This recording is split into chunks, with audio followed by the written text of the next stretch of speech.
রাত্রিকালীন সময়ে যদি কেউ পেছন থেকে ডাকে এবং স্পষ্ট আপনি শুনতে পাচ্ছেন যে আপনাকে কেউ পেছন থেকে ডাকছে অথচ কোনো মানুষ নেই, ভুলেও আপনি ঘাড় ঘুরিয়ে তাকাবেন না। কি করবেন? হয় বডিলি পুরোটা আপনি ঘুরবেন অথবা ঘাড় ঘুরিয়ে এভাবে তাকাবেন না। কি করবেন? যখন দেখতেছেন একবার, দুইবার, তিনবার আপনাকে ডাকছে, আয়াতুল কুরসিটা আপনি মনে মনে পড়ে নেবেন। আয়াতুল কুরসি পড়ে বডিলি আপনি পুরোটা ঘুরে যাবেন, দেখবেন কিচ্ছু না, ইনশাল্লাহ চলে যাবে এবং ভয়টাও কেটে যাবে। জিন আপনার কখনো টুটি চাপে ধরবে না যদি আপনি পবিত্র থাকেন, যদি আপনার ভেতরে আয়াতুল কুরসির সম্পদ থাকে। 2 নম্বর বিষয় আসেন, যখন আপনি রাস্তা দিয়ে হেঁটে যাবেন, সম্পর্ক আরও কিছু বিষয় বলে দিই।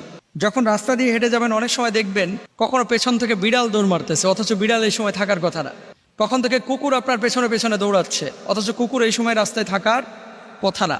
এবং আপনাকে দেখার পরে অতিরিক্ত উত্তেজিত হয়ে গেছে। আপনি দেখতে পাচ্ছেন সাপ আপনার পেছনে আপনাকে অনুসরণ করছে, প্রথমে সাপকে ইট তুলে মারবেন না। বিড়াল আসলে বিড়ালকে লাথি দিবেন না। আমার চেনা, আমার কাছের লোক রাত্রিবেলায় পেশাব করতে আম গাছতলায় গেছে, আম গাছ যেখানে আছে বাগান, পেশাব করার পরে পেছনে দেখতেছে এক বিড়াল দাঁড়িয়ে আছে। তো ফুটবল খেলতে ভালো, দিছে বিড়ালটা একটা লাথি। বিশ্বাস করেন পরের 3 দিনের মাথায় এই পাটা পুরো ফুলে গাছের মতো হয়ে গেছে। কবিরাজ দেখানোর পরে, রোকেয়া করার পরে জানা গেল কি বদজিনের আসর। ওই জিনকে যে সে লাথিটা মেরেছিল এটা ছিল জিন। এখন আপনাকে আমি যে বিষয়টি বলি, জিনের প্রভাবে মানুষের শারীরিক ক্ষতি হয়, এটা সবাই একমত। জিন আছে, এটাও একমত।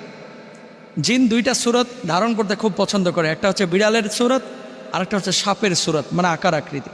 সুতরাং সাপ আর বিড়াল যদি আপনারা বা বিড়াল যদি দেখেন, এভাবে কেউ শুরুতে আঘাত করবেন না, তাকে তার মতো ছেড়ে দিবেন বা চলে যেতে সাহায্য করবেন। আর আপনি মনে মনে কি করবেন?